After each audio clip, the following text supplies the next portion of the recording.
akan sedikit mereview hasil kerja kalian minggu yang lalu atau tugas keempat ya Pak Yus ya.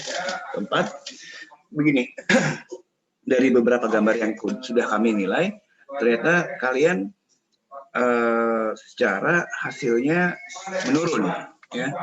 Dari hasil kerja kalian yang menurun ini, kemudian kita akhirnya berinisiatif untuk melakukan sedikit memberi tips bagaimana gambar sebagai alat komunikasi kalian ini lebih efektif.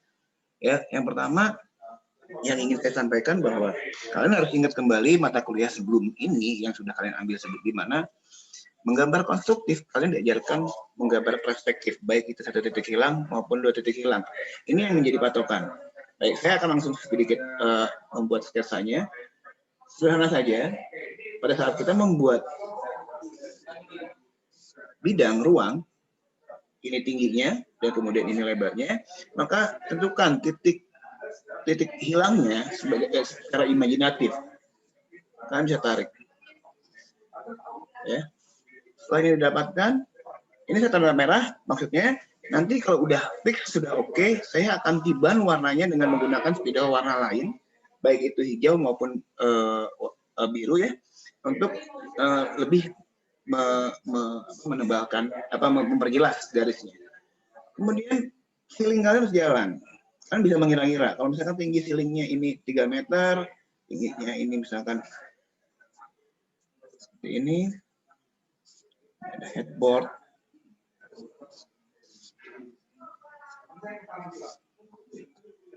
ya. Kemudian misalkan saya coba gambarkan misalkan di area sebelah kiri saya atau kanan kalian itu ada jendela, ada bukaan, ya. Di mana bukaan ini semuanya garis-garis ini mengarah ke titik pusat ini, kalian sudah tahu sebenarnya ya. Sehingga hasil gambar yang muncul nanti tidaklah kacau, titik hilangnya banyak sekali dan itu membuat gambarnya tidak nyaman untuk dilihat. Oke, saya coba akan mempertegas gambar. Ya, sorry, saya ganti pakai hijau deh ya, supaya lebih ini.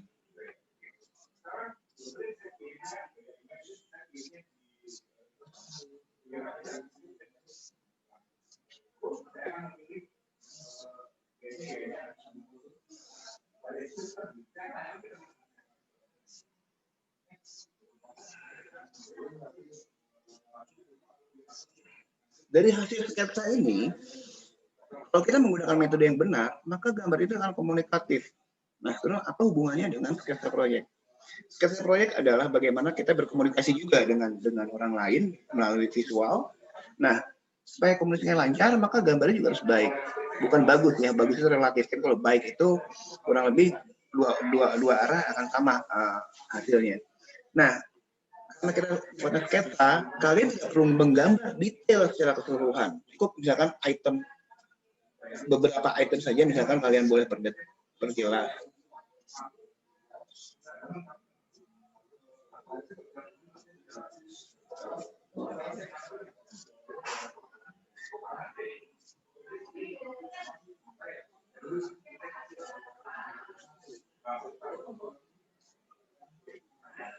Misalkan, ya saya coba ini selesai, oh ternyata ada lukisan misalkan di dinding. Saya akan buat lukisan itu karena mengikuti titik yang di sini, titik hilang ini.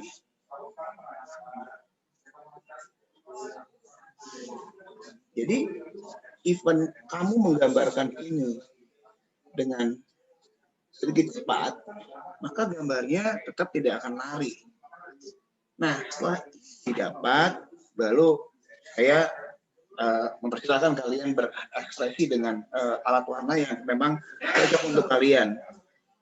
Saya bisa ingatkan, kalau ini saya hanya mencontohkan bagaimana membuat sketsa cepatnya saja, tapi untuk pewarnaannya akan sangat mendukung jika kalian memperlakukan juga benar.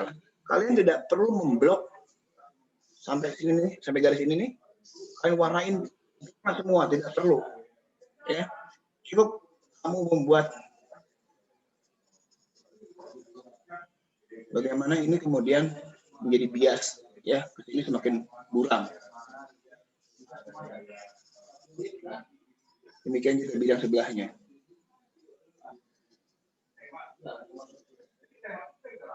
Pada saat kemudian ada bidang yang tidak diwarnain, orang juga sudah berasumsi bahwa ini punya warna yang sama, dan ini karena ini sifatnya sketsa tidak perlu semuanya diselesaikan. Dengan sistem atau cara seperti ini, maka saat kalian berimprovisasi, misalkan menambahkan efek cahaya dari lampunya, misalkan ini akan lebih dapat dilihat seperti ini misalkan, ya. Atau misalkan ada cahaya matahari misalkan masuk, maka jadi tidak perlu semuanya kalian blok dengan warna yang masif sekali. Pak Yus, Pak Gary, kemudian Pak Adi juga sering mengingatkan, dan teman-teman yang dosen juga sering mengingatkan bahwa kita tidak melukis, ya, tidak melukis. Mata kuliah ini mengajarkan bagaimana kita berkomunikasi, bukan melukis, ya, bukan menggambar bagus. Oke, ini satu titik. Saya akan coba lanjutkan dengan sedikit tips menggunakan 2 titik hilang. Ya, pertama, membuat kalau misalkan contohnya sampelnya kalian itu memang karakteristiknya, oh dia gambarnya perspektif 2 titik hilang, silakan kalian tarik garis. Yang pasti ini dan ini harus sejajar.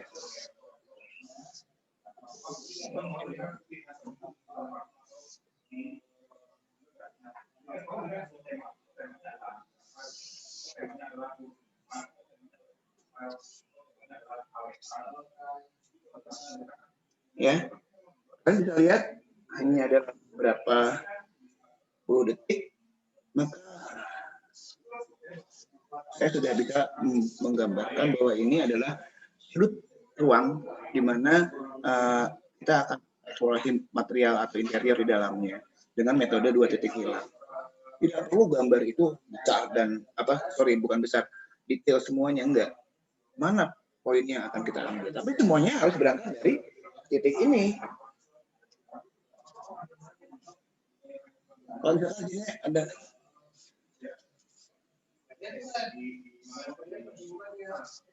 lihat, saya secara imajinatif membuat garis yang sejajar. Demikian juga di sini. Kalau memang di sini ada pintu,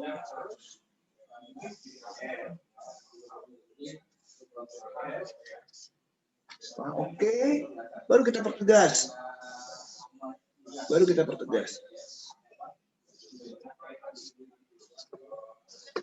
Sehingga orang yang melihatnya juga akan melihat bahwa oh ini gambar sebuah ruangan, sudut ruangan di mana terdapat pintu dan jendela.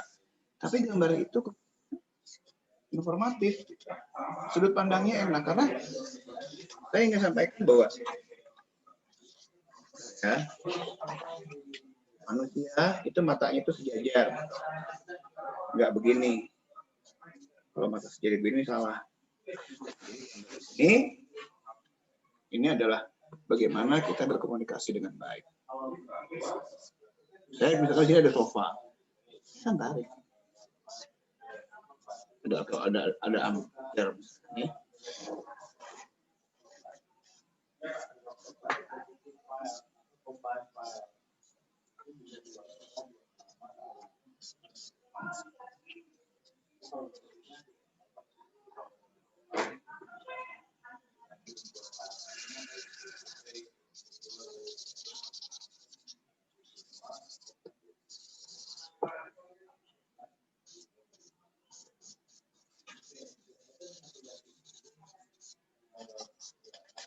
Kurang lebih seperti ini, ya.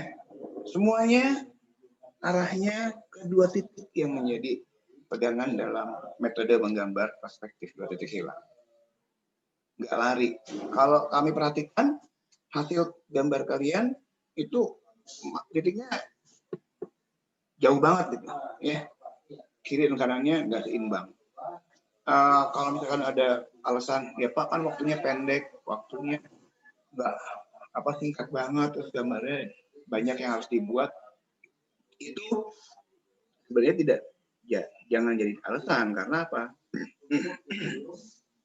Karena yang kita minta kalian tidak menggambar keseluruhan ruang. Yang kita minta kalian mengekspresikan ruang yang kalian ajukan. Nggak perlu sama persis.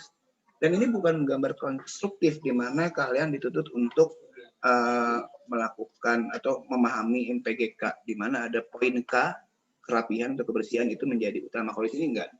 Silakan kalian gambar ekspresif, ya, nggak usah steril, tapi tipis, sehingga nanti bisa dikamuflase dengan finishing warnanya. Jenis materialnya apa, jenis warnanya yang kalian pilih apa, kami tidak akan menyarankan A atau jenisnya atau mereknya, enggak. Kami persilahkan kalian menentukan karakteristik kalian dalam mengarsir, itu menjadi hak prerogatif kalian untuk menentukannya, ya. Oke, sampai di sini sedikit tips dari saya dalam membuat gambar perspektif ruang. Terima kasih, selamat siang, sampai ketemu kembali.